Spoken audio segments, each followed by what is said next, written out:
Mr. Vice Chairman, I accept the principle of the separation of the railway finance from the general finance. I also accept the desirability of this arrangement.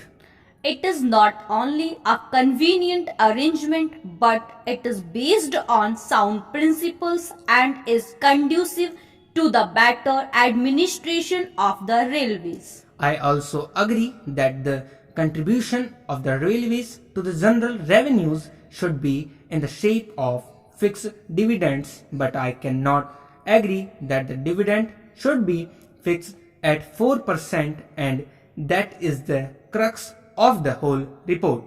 As a matter of fact, the committee was instituted only to go into that matter whether the dividend payable at the present time, that is 4%, was reasonable or not, and whether this arrangement should continue. When I say that I do not agree to the rate of dividend, I wish to submit that enough material has not been placed in our hands to judge whether the dividend which is being fixed is fixed on some sound basis or not.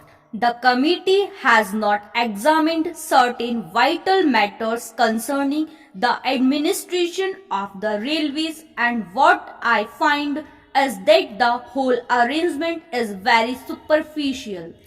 It appears to me that the railway administration and the finance administration come to an agreement, and the committee did not find it necessary because of the agreement between the two ministries to examine and go into the vital matters which affect this issue.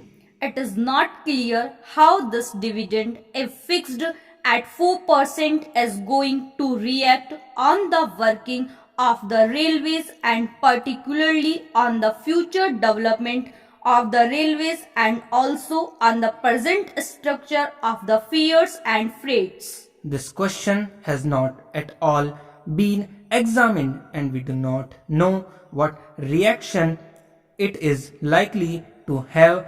These are very vital matters, and I think that they need a thorough examination before we can come to correct conclusion in this matter. As we know, there is a pressing demand for a reduction in the railway fares, particularly for third-class passengers. This demand has been made on the floor of this house, and I think there is great justification behind this demand, and more particularly now when we find that the prices of agriculture goods have gone down. We will have to take into consideration the question whether the rural population, who will get much lesser return for their products now, will be able to pay the same fare and freights. I also wish to draw your attention to the fact that the Federation of Indian Chambers of Commerce had submitted a memorandum to the Honorable the Railway Minister asking him for an examination and revision of the freight structure. I do not know what the position today is, and unless and until we are enlightened about that, unless and until we know where we stand in relation to freights and fares, we are not in a position to take any decision. Stop.